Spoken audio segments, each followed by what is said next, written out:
Thank you, Mr. Chairman, and I thank the members of the panel for being here today. Dr. Adams, you alluded to cotton subsidies, China's cotton subsidies, and I would agree that they're egregious and damaging to U.S. and world producers of cotton.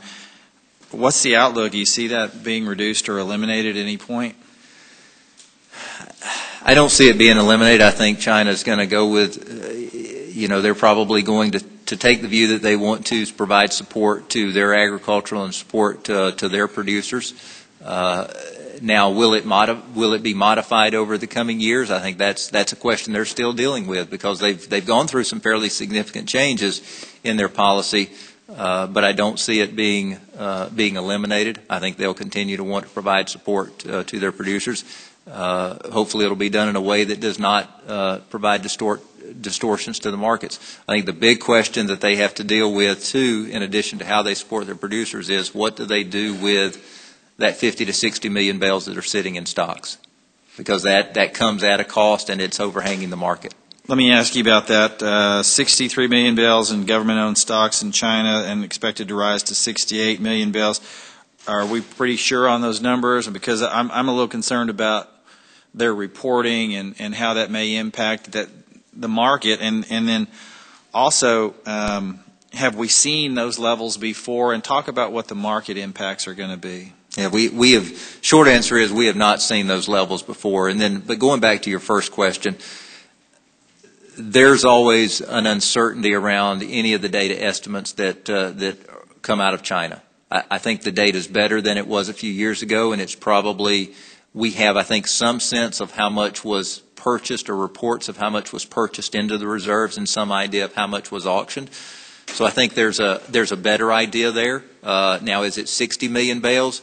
Could it be off by 5 or 10 million bales? Possibly so. I think one of the uncertainties that is also associated with that is not only the quantity of the cotton, but the quality of the cotton. Right. Some of it's been there for 4 or 5 years, but nonetheless, it is leading them with those reserves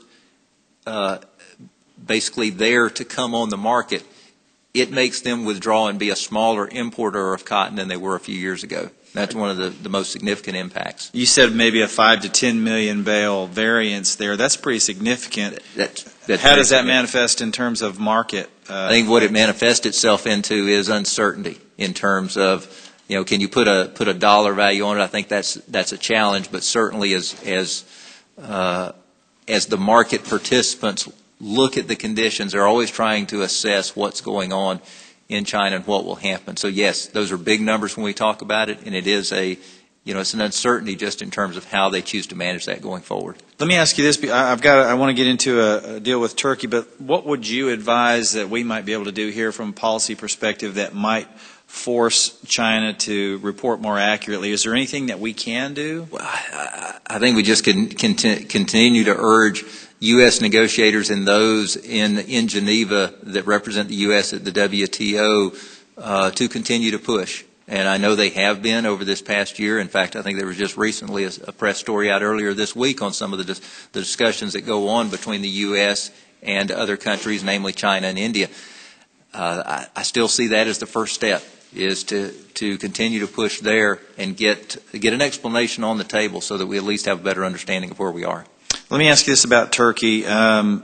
Anti-dumping, countervailing duties investigation that Turkey initiated against U.S. cotton exporting companies. And I understand it's rare for a government to self-initiate a case, and there may be some political motivation for that in retaliation for U.S. anti-dumping and countervailing duties on Turkish steel. But if you wouldn't mind, give us an update on what's going on there and how the cotton industry has been involved, what this committee might do to help resolve the case favorably. Thank you. Yes, we're a year into that investigation. It was self-initiated. The first time that Turkey has self-initiated an investigation. Turkish officials have requested, they've sent requests of 2 questionnaires to our exporting companies. So our exporting companies have had to submit a tremendous amount of data on all of their transaction by transaction data for a certain period of not only their sales to Turkey, but their sales to other markets as well. So it's been a burden from that standpoint.